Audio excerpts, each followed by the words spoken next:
Saudara jangan heran ya, kalau suami-suami gara-gara berpikir karena sebuah rasa tanggung jawab, akhirnya Senin, Selasa, Rabu, Kamis, Jumat, Sabtu, Minggu pun dia pakai karena dia merasa bertanggung jawab terhadap keluarganya. Dia pikir itu adalah ibadahnya, salah besar. Jangan sampai menyesal di belakang. Kalau ternyata suami-suami nanti akan tertinggal, istrimu yang akan diangkat, saudaraku. Kenapa? Istrimu, saudaraku, istrimu di rumah banyak berdoa buat suaminya.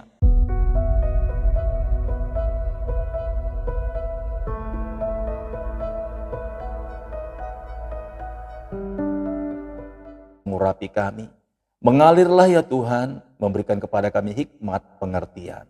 Hamba-Mu Pastor Daud siap Tuhan Yesus untuk menjadi alat-Mu, berbicaralah, kami siap mendengarnya. Di dalam nama Tuhan Yesus, kami mengucap syukur buat segala kebaikan Tuhan. Haleluya, amin. Praise the Lord.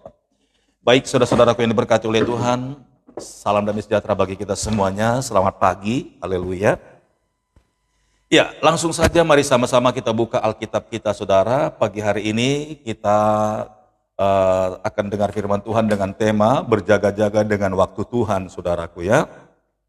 Berjaga-jaga dengan waktu Tuhan, haleluya. Setelah 4 episode atau 4 part kita belajar kemarin tentang hidup damai dan diberkati oleh Tuhan. Dan pada pagi hari ini kita belajar berjaga-jaga pada hari-hari akhir atau waktunya Tuhan. Karena saudara, setelah kita mendengarkan firman Tuhan begitu banyak tentang keluarga yang diberkati, nah kita berpikir sekarang tujuannya buat apa itu semuanya? Oke ya, kalau kita berpikir bahwa agar kita damai dan kita bisa berbahagia, saudara, semua orang punya mimpi itu. Tetapi percayalah bahwa Tuhan mengizinkan segala sesuatu terjadi di dalam hidup kita, semuanya kita fokuskan kepada Tuhan dan semuanya untuk menyembah dan memuliakan Tuhan. Haleluya. Terlebih lagi saudara bahwa di hari-hari sekarang ini adalah hari-hari terakhir ya. Jadi kita harus berjaga-jaga. Kita tetap akan bekerja, kita tetap akan berjuang untuk kehidupan kita, buat keluarga kita, rumah tangga kita. Tetapi jangan lupa, karena Tuhan telah berfirman bahwa kedatangan Tuhan Yesus itu seperti pencuri di malam hari. Artinya tidak ada seorang pun yang tahu kalau dia datang. Ya, waktu Tuhan itu bisa tiga kiasan, saudara. Satu, waktu Tuhan buat kita, yaitu bahwa tidak ada seorang pun yang tahu waktu kita ini, saudara. Ya, tidak ada seorang pun yang tahu waktu kita ini. Nah, kita tahu bahwa ketika kemarin di mana bahwa COVID itu melanda seluruh dunia, saudaraku. Ya. Tidak ada yang tahu seorang pun, itu pun termasuk waktunya Tuhan, saudara. Ya, hari ini masih berdiskusi, mungkin masih berteleponan, saudara. Tetapi besok sudah tidak ada lagi, bahkan kabarnya turut berduka cita atau rest in peace. Itu waktunya kita ya, waktunya kita. Itu waktu Tuhan juga. Dan artinya, saudara, dalam segala hal kita harus berjaga-jaga, kita harus bersiap-siap. Jangan kita berpikir bahwa besok aku harus begini, besok aku mau ke sana, besok aku mau begitu, besok aku harus lakukan ini, saudara. Tapi kita tidak pernah tahu, bahkan tidak ada seorang pun yang tahu hari esok itu seperti apa. Apakah kita masih bisa melihat hari esok atau tidak? Tidak ada seorang pun yang bisa menjamin. Dan itu sebabnya, saudara, sebelum hal itu terjadi, pada hari ini sekalipun tinggal waktu sedikit lagi, saudara, kita harus sadar, kita harus insyaf, saudaraku. Ya, buat apa kita menggenggam semua mimpi kita, tetapi ternyata besok harinya pupus dan hilang seperti uap air yang melayang-layang. Ini sebuah tragedi yang sangat memilukan, saudara. Tapi berbahagialah kita anak-anak Tuhan, ya, bukan karena kuat dan gagah kita, tetapi Tuhanlah yang menaruh semua perjalanan-perjalanan rohani dalam hidup kita. Tuhanlah yang mendesain perjalanan kehidupan kita bersama keluarga kita, sehingga ketika kita turun pun kita nggak pernah takut sebab Tuhan berserta kita. Ketika kita menanjak naik pun kita tetap bangga dan kita tetap bersyukur bahwa Tuhan tetap ada di pihak kita dan Tuhan menyertai kita. Jangan sekali-kali lupa itu, saudaraku. Haleluya. Ya, seperti firman Tuhan berkata, buat apa seseorang itu mendapatkan seisi dunia ini, tetapi dia tidak diperkenankan untuk menikmatinya. Besoknya dia sudah hilang. Percuma semua jerih payahnya, percuma semua perjuangannya, percuma semua waktu yang sudah dia buang. Dia pikir tadi dengan caranya itu dia pasti akan berbahagia. Ternyata saudaraku, sia-sia semuanya. Dan apapun yang saudara alami hari ini, kalau kita masih bisa bernapas, masih bisa melihat matahari, masih bisa menghirup udara yang segar, itu semua anugerah Tuhan. Dan itulah kebaikan Tuhan. Saudara masih bisa menikmati makanan apapun yang terhidang di meja makan. Sekalipun itu bukan daging yang lezat, sekalipun itu bukan makanan raja-raja, tetapi ketika saudara tahu saudara masih bisa makan dengan sukacita, masih bisa makan dan menikmati rasanya, apa itu rasa ikan, apa itu rasa sayur, apa itu rasa susu, saudara masih bisa merasakan dengan sempurna, saudaraku. Itu adalah kebahagiaan sejati. Kita tidak tahu, saudaraku, per detik ini ya di rumah sakit ada banyak orang-orang kaya, saudaraku, orang-orang mampu. Saudaraku, mereka ditawari dengan makanan-makanan yang paling lezat pun mereka sudah tidak punya rasa. Mulutnya pahit dan getir, saudara. Haleluya.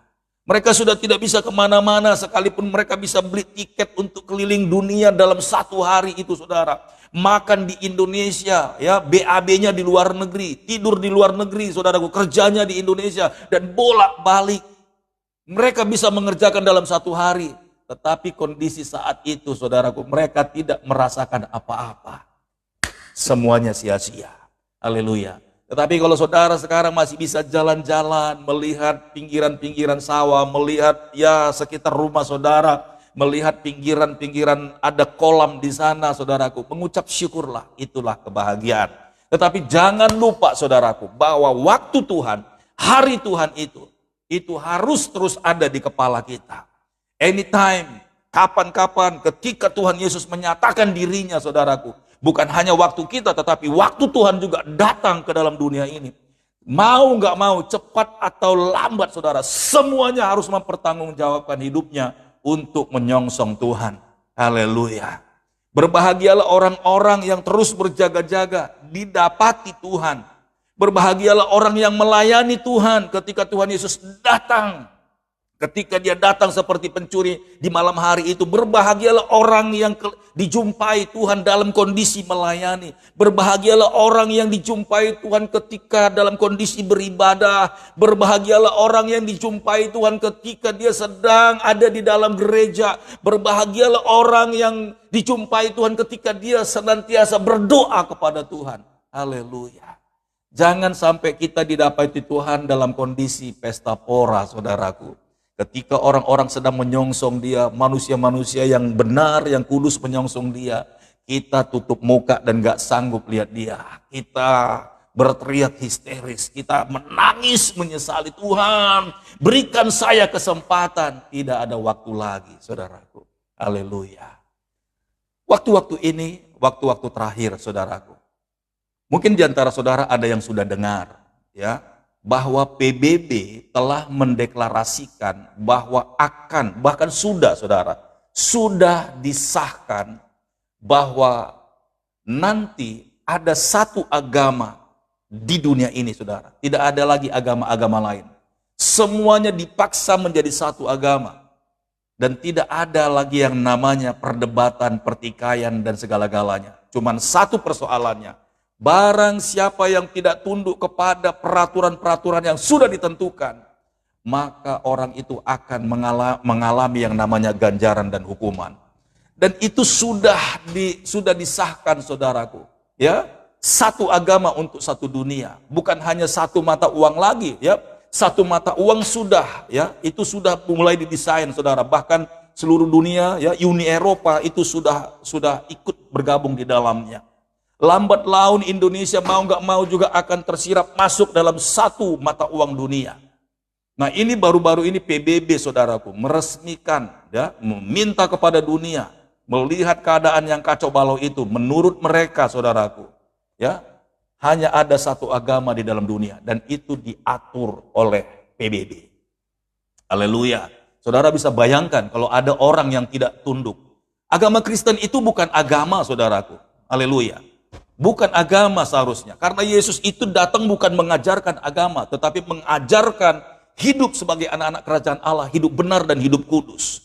Nah, kalau kita berbicara tentang agama, saudara, agama itu adalah satu sistem, organisasi, dan peraturan itu agama yang disetting dengan baik oleh yang namanya pusat, saudaraku. Itu agama, saudaraku. Haleluya.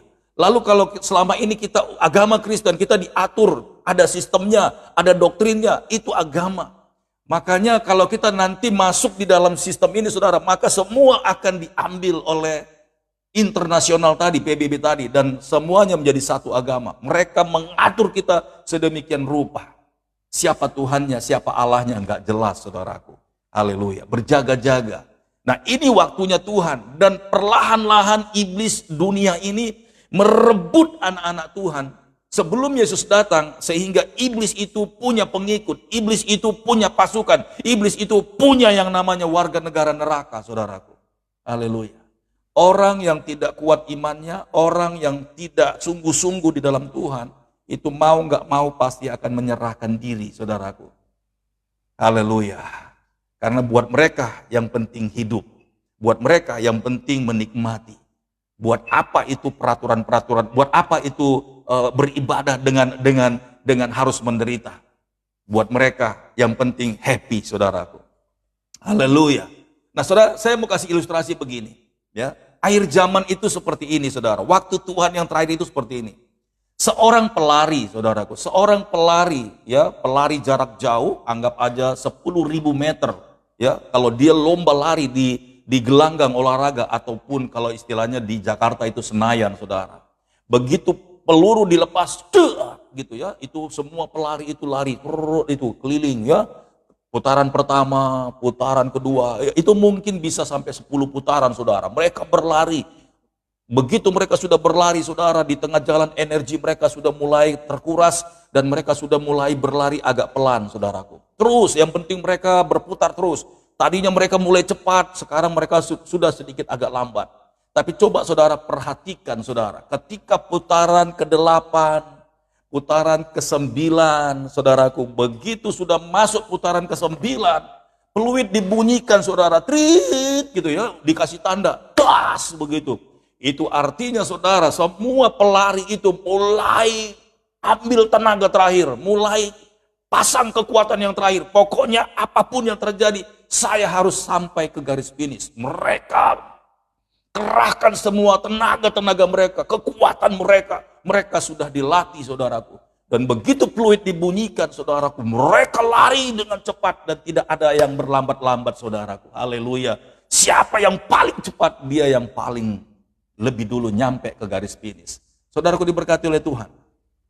Bukankah peluit itu sudah dibunyikan di akhir zaman ini? Haleluya. Ada banyak hamba-hamba Tuhan yang mendapatkan ilham daripada Roh Kudus. Sekalipun, saudaraku, haleluya, sekalipun ya waktunya tidak ada yang sama, tapi pernyataannya itu jelas bahwa peluit itu sudah dibunyikan. Inilah akhir daripada akhir zaman, saudaraku. Bukankah kita harus berlari-lari?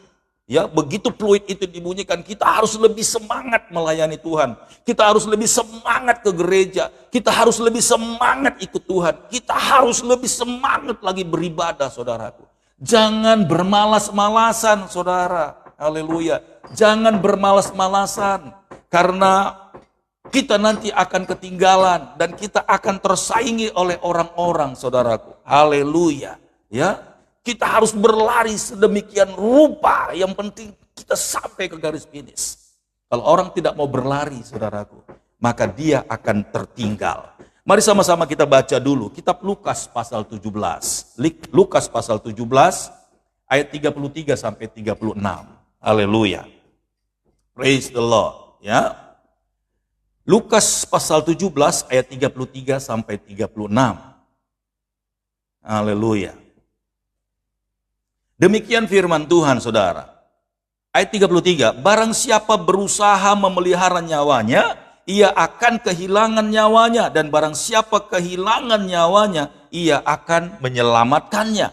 Aku berkata kepadamu pada malam itu, coba saudara lihat, ada 2 orang di atas satu tempat tidur, yang seorang akan dibawa dan yang lain akan ditinggalkan. Kita naik dulu di ayat yang 33. Barang siapa berusaha memelihara nyawanya. Nah, siapakah orang yang memelihara nyawanya? Orang yang memelihara nyawanya adalah orang yang takut menghadapi hari-hari Tuhan. Artinya begini saudaraku, seperti beberapa part yang sudah kita bahas kemarin itu ya. Ketika orang punya ambisi untuk menjadi kaya, untuk menjadi diberkati dalam hal materi, sebenarnya dia takut kehilangan nyawanya, saudaraku. Dia takut. Ya, ciri-ciri orang yang takut itu dia akan gegabah, saudaraku. Ya, apa aja diterobos. Sampai-sampai dia tidak ingat hari Sabat itu istirahat untuk Tuhan. Nah, kemarin kita sudah singgung saudara ya. Hari Sabat itu adalah waktunya Tuhan di hari yang ke-7. Sebenarnya Tuhan sudah lihat bahwa kita 6 hari itu sudah lelah bekerja. Hari yang ke-7 itu liburlah, jangan pakai. Aku akan memberkati engkau, demikian janji Tuhan saudara. Tapi banyak orang karena takutnya nggak bisa makan. Nah itu dia. Takutnya untuk hari Senin tidak punya uang untuk belanja apapun kebutuhan mereka, maka mereka melakukan pekerjaan-pekerjaan mereka, kebiasaan-kebiasaan mereka di hari Sabatnya Tuhan. Makanya dikatakan barang siapa berusaha untuk memelihara nyawanya, haleluya, ia akan kehilangan nyawanya. Jadi orang yang khawatir tadi nggak bisa makan, maka justru dia akan tidak bisa makan, saudara. Orang yang khawatir karena dia lebih lagi mengejar yang namanya ambisinya, justru dia akan ketinggalan. Kenapa? Dia tidak punya kesempatan lagi untuk memperlengkapi hidupnya. Dia tidak mau lagi untuk membenahi imannya. Dia tidak memberikan makan rohnya, tapi yang dia beri makan adalah tubuh jasmaninya dia. Haleluya, praise the Lord. Ya, barang siapa berusaha memelihara nyawanya, ia akan kehilangan nyawanya. Dan barang siapa kehilangan nyawanya karena aku, di ayat lain dikatakan karena aku, karena Tuhan, seakan-akan kita nggak peduli hari esok ketika kita ibadah sama Tuhan. Ya, dan mungkin kayak kemarin saya bilang ketika kita membayar waktu, ternyata hari Rabu pun karena kita sudah banyak mencuri harinya Tuhan, saudaraku, maka kita harus membayar ulang harinya Tuhan itu. Maka di hari Rabu pun ketika ada ibadah, kita pergi ke gereja, ada persekutuan, malamnya kita datang, saudaraku. Menurut orang kita itu buang-buang waktu, menurut orang kita itu pasti akan miskin, saudaraku. Haleluya. Tetapi justru kita sedang menggenapi firman Tuhan. Barang siapa yang tidak takut kehilangan nyawanya, justru dia akan mendapatkannya. Tetapi barang siapa yang mencoba untuk memelihara nyawanya, dia akan kehilangan nyawanya. Haleluya. Nah saudara-saudaraku yang diberkati oleh Tuhan, kalau kita punya pemikiran yang salah seperti itu, maka kita akan tidak pernah beribadah kepada Tuhan. Karena semua waktu seperti pepatah dan peribahasa Cina berkata, waktu itu adalah qian. Haleluya. Jangan buang-buang waktu karena waktu itu adalah qian, money, saudaraku. Itu buat pepatah dunia, pancingan buat kita agar kita terus mengejar yang namanya mamon itu. Sementara kita lupa, saudaraku, di dalam kita ini rapuh, kosong, dan tidak punya apa-apa. Justru ketika kita berpikir kita sedang mengejar kehidupan, justru kita kehilangan kehidupan itu. Tetapi orang-orang yang tenang dalam hadirat Tuhan, dia beribadah, dia bayar waktunya Tuhan, saudara. Justru dia yang mendapatkan kehidupan itu. Saudara jangan heran ya, kalau suami-suami gara-gara berpikir karena sebuah rasa tanggung jawab, akhirnya Senin, Selasa, Rabu, Kamis, Jumat, Sabtu, Minggu pun dia pakai karena dia merasa bertanggung jawab terhadap keluarganya. Dia pikir itu adalah ibadahnya, salah besar. Jangan sampai menyesal di belakang. Kalau ternyata suami-suami nanti akan tertinggal, istrimu yang akan diangkat, saudaraku. Kenapa? Istrimu, saudaraku. Istrimu di rumah banyak berdoa buat suaminya. Istrimu di rumah banyak berdoa buat anak-anaknya. Istrimu di rumah menyerahkan semua keadaan keluarga kepada Tuhan. Sementara suaminya lupa beribadah, saudaraku. Mungkin saudara bilang, pastor saya berdoa loh setiap pagi. Iya berdoa berapa menit, saudaraku. Haleluya. Kita lihat. Aku berkata kepadamu pada malam itu juga. Kata malam itu waktu di mana orang-orang terlelap. Ya. Aku berkata kepadamu pada malam itu juga ada dua orang di atas satu tempat tidur. Yang seorang akan dibawa dan yang lain akan ditinggalkan. Selalu di antara dua ini ada perbandingan, saudaraku. Pasti yang terbaik yang akan dibawa sama Tuhan. Sekarang coba saudara cross check. Apakah suamimu ataukah saudara sebagai istri yang akan tertinggal? Haleluya. Jadi jangan marah kalau suamimu rajin beribadah, rajin gereja. Halo bapak-bapak, dengar ya. Dengar. Jangan mau kalah dengan ibu-ibu yang rajin beribadah. Kalau untuk urusan kaya dan diberkati, kalau istri kita ternyata tidak terlalu menuntut saudara kaya, saudaraku, adalah satu kesempatan buat suami untuk bisa lebih lagi rajin beribadah kepada Tuhan. Enggak pun di gereja, saudara bikin ibadah di rumah, saudara bisa memuji Tuhan di rumah, saudara boleh ajak berdoa, saudaraku, bisa. Haleluya. Haleluya. Ya. Jadi saudaraku yang diberkati oleh Tuhan, suami-suami harus ya, jangan buang-buang waktu. Haleluya. Begitu juga istri-istri. Ada banyak istri-istri tidak tahan, saudara, ya, dengan apa yang telah didapatkan dihasilkan oleh suaminya. Sehingga istri-istri juga banting setir, saudaraku. Karena gengsi, karena tidak mau dilihat orang lain itu miskin. Akhirnya berbagai macam cara. Si istri-istri atau perempuan-perempuan juga kalau sudah kenal dengan yang namanya sumber penghasilan atau keuangan, kalau dia sudah kenal dengan yang namanya rupiah, dia bisa ternyata menghasilkan lebih gila lagi daripada laki-laki kalau dia bekerja, saudaraku. Haleluya. Lebih cerdas lagi otaknya memutar uang, itu perempuan. Haleluya. Ya, perempuan kalau sudah sempat menemukan titik mata sumber dan dia ternyata bisa mengerjakannya lebih getol, lebih parah daripada laki-laki. Haleluya. Dua-duanya bahaya, saudara. Ketika Tuhan Yesus datang, dua-duanya tertinggal justru. Tidak ada satu yang diangkat. Haleluya. Makanya dalam satu rumah tangga itu harus ada yang namanya pemimpinnya. Ada yang mengambil wahyu daripada Tuhan. Ini tidak mesti di akhir zaman ini, tidak mesti dia laki-laki dan tidak boleh perempuan, sama saja di hadapan Tuhan. Kalau dia perempuan lebih mencintai Tuhan, maju. Haleluya. Kalau suami nggak bisa dibilangin tinggalkan, nggak usah takut.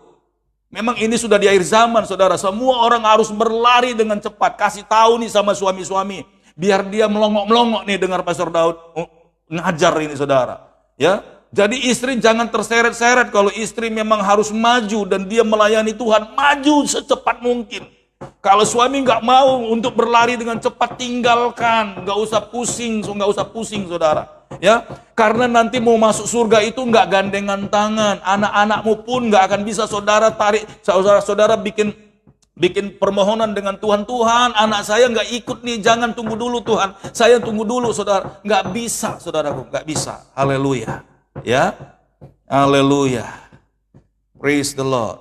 Ya, nggak bisa, saudara. Begitu juga suami-suami.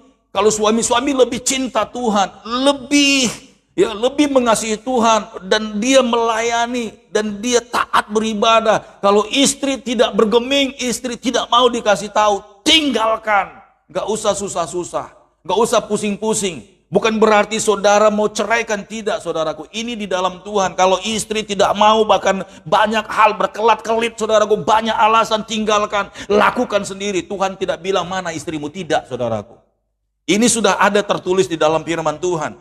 Ya, aku berkata kepadamu pada malam itu juga ada dua orang yang lain.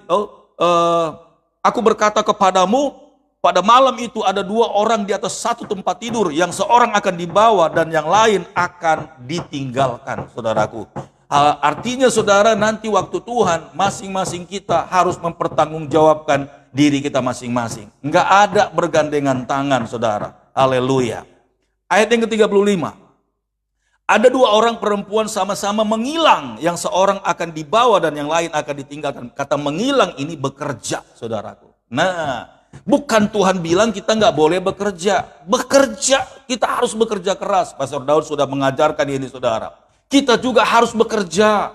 Nggak boleh bermalas-malasan. Tapi mimpi kita bukan untuk kaya, tapi kita mengerjakan apa yang Tuhan perintahkan. Kita harus bekerja sekuat tenaga kita, karena berkat dan kekayaan itu adalah anugerah. Sia-sialah orang membangun rumah, sia-sialah orang mengawal satu kota kalau bukan Tuhan yang mengerjakannya.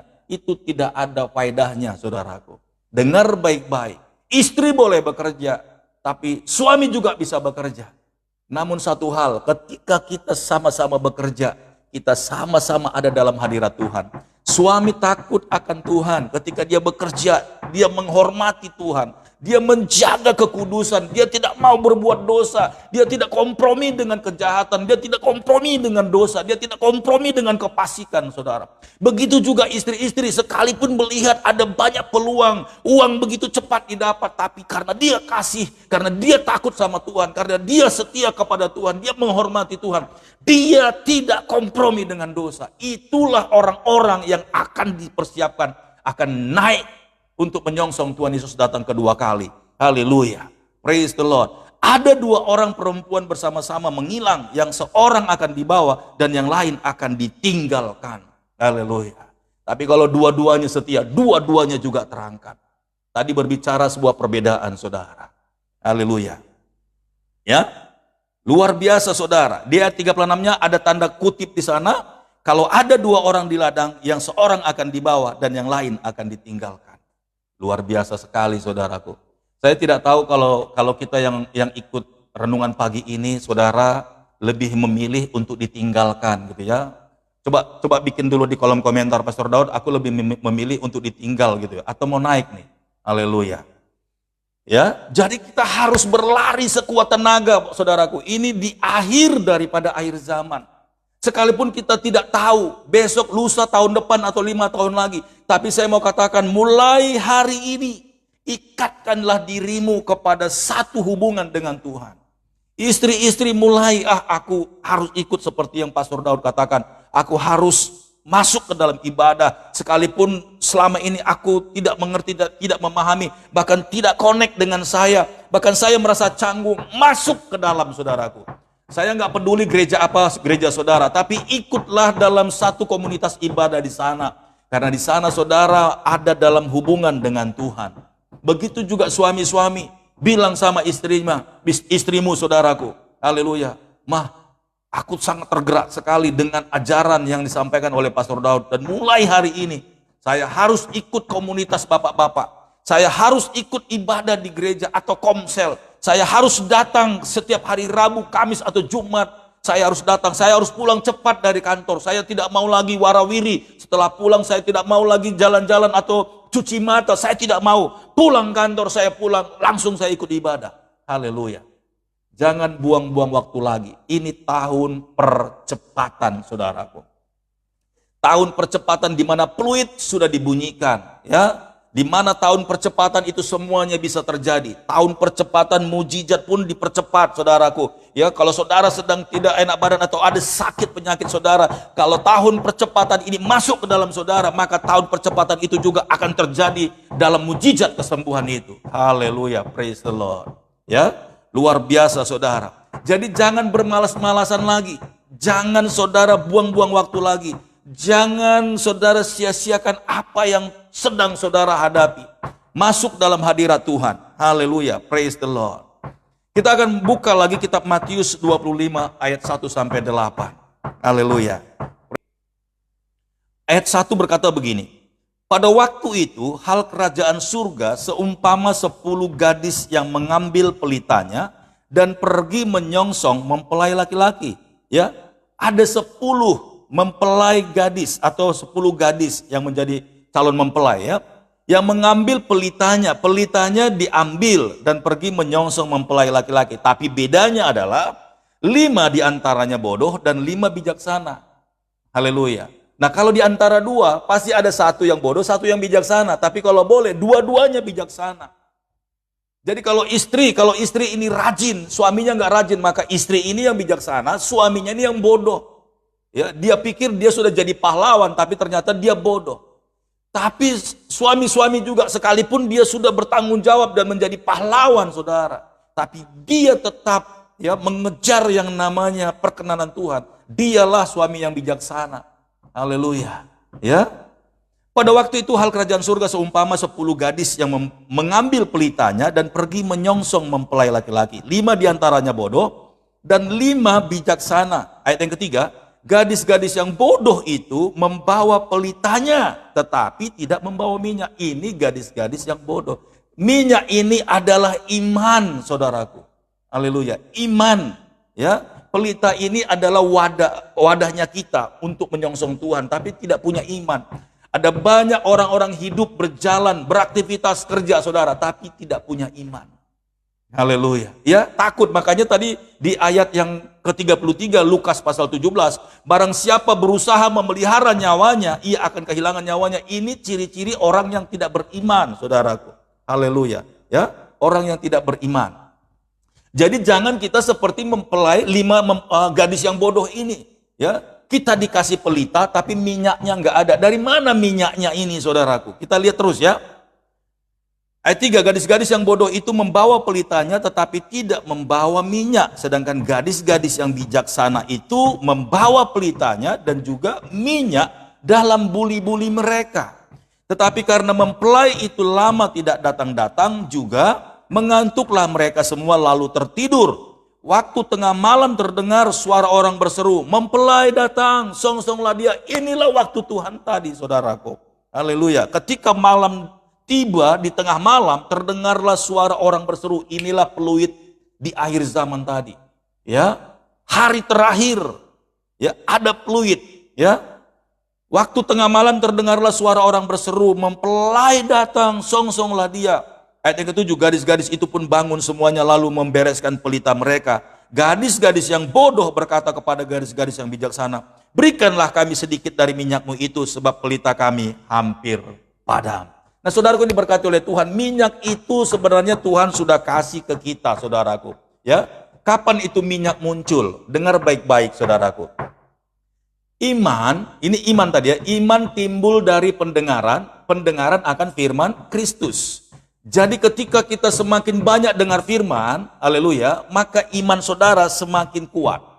Nah, orang yang malas beribadah, orang yang malas dengar firman Tuhan, orang yang malas dengar nasihat Tuhan, orang yang malas dengar yang namanya kebenaran firman Tuhan, maka imannya dipastikan kering. Orang itu hidup, orang itu bisa kerja, orang itu bisa sukses, tapi mengandalkan kekuatan mereka sendiri. Maka orang-orang yang seperti ini tidak akan punya kesempatan untuk menyongsong Tuhan. Haleluya. Tetapi dengar baik-baik, saudaraku. Ketika kita mau dengar firman Tuhan, ketika kita mau sering beribadah, dengar nasihat Tuhan, maka iman kita semakin bertambah-tambah. Contoh, saudaraku, coba saudara buktikan. Ketika saudara rajin ibadah nih, minggu ini, minggu besok, minggu selanjutnya, dan minggu seterusnya, saudara rajin ibadah. Tiba-tiba saudara berhenti. Di bulan berikutnya saudara tidak mau ibadah. 1 kali. Kemudian minggu berikutnya, di bulan berikutnya itu saudara, minggu berikutnya saudara tidak ibadah lagi. Coba saya mau tanya dengan saudara. Kira-kira iman saudara langsung drop atau ada semangat, saudaraku? Coba jawab. Ya. Bulan ini minggu pertama saudara ibadah, minggu kedua saudara ibadah, minggu ketiga saudara ibadah, minggu keempat saudara ibadah. Saudara rajin. Ketika bulan kedua, minggu pertama saudara nggak ibadah. Coba rasain minggu keduanya, bulan kedua. Coba rasain. Semangatnya sama nggak dengan bulan yang pertama? Lantas di minggu keduanya, di bulan kedua itu saudara tidak ibadah lagi. Coba saudara rasakan minggu ketiga. Saudara semakin tergerus, semakin terseret, semakin jauh, semakin malas, semakin nggak mau datang ke gereja, saudaraku. Jadi iman itu muncul ketika saudara buka hati, saudara buka pikiran, saudara mau menyerahkan tubuhmu untuk beribadah kepada Tuhan, maka saudara semakin ditarik, saudara semakin dibawa, saudara semakin dekat dengan Tuhan. Haleluya. Makanya jangan heran saudara kalau saudara sudah menyukai ibadah 1 kali, saudara datang minggu ini, minggu depan pasti saudara akan suka. Kemudian minggu berikutnya saudara datang, minggu berikutnya lagi saudara pasti akan datang, saudaraku. Haleluya. Dan seterusnya. Jangan mau kendor. Ya, bernyala-nyala dan layanilah Tuhan.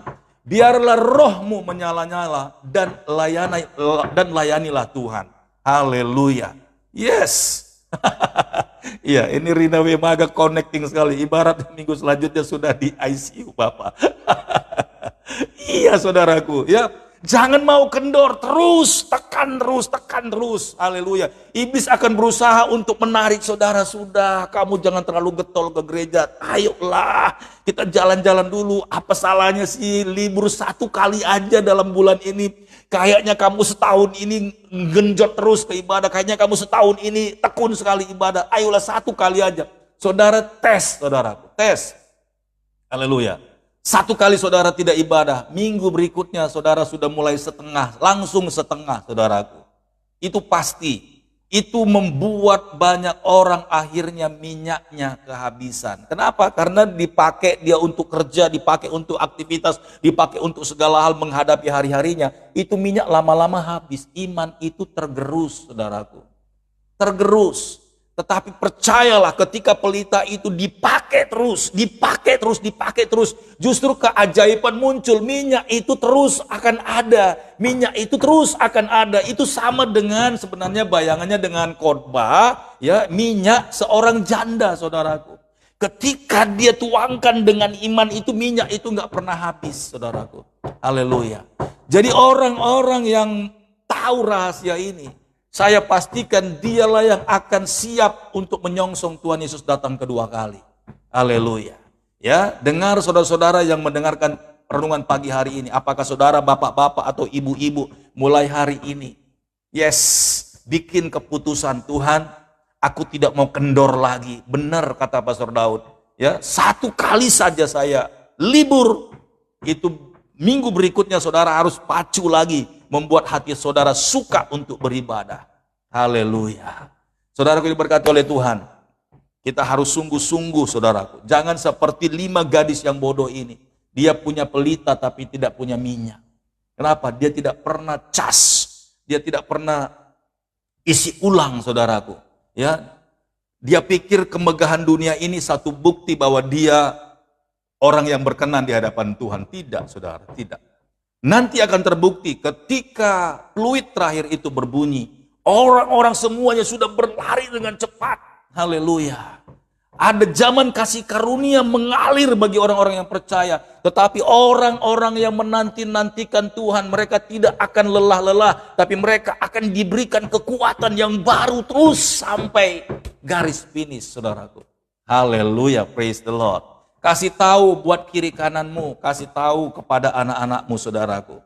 Ya, peluit sudah dibunyikan, saudara, dan itu artinya kita harus berlari sekuat mungkin.